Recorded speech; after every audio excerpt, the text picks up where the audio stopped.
अपने आप पर और जो कुछ आप हैं इस पर यकीन रखें। जान ले कि आपके अंदर कोई ऐसी चीज है जो किसी भी रुकावट से बड़ी है। अगर आप मुश्किल में हैं तो अपने आप को बताएं कि आप इसे हल करना चाहते हैं। आप सिर्फ एक दफा जीते हैं, लेकिन अगर आप इसे सही करते हैं तो वही काफी है। एक दिन आपकी तमाम मेहनत रंग लाएगी। हमारी मोहब्बत हमेशा रहेगी और अगर हम मर गए तो साथ ही मरेंगे। कोई भी आप जैसा खास नहीं है, कोई भी आप जैसा पाकीज़ा नहीं है। अपनी खुशी की चाबी किसी और की जेब में मत डालें।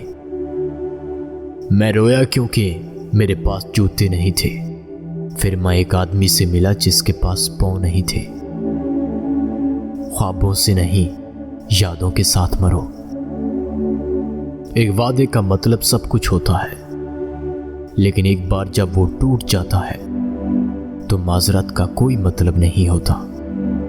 जहां भी जाएं, थोड़ी सी चमक छोड़ दें।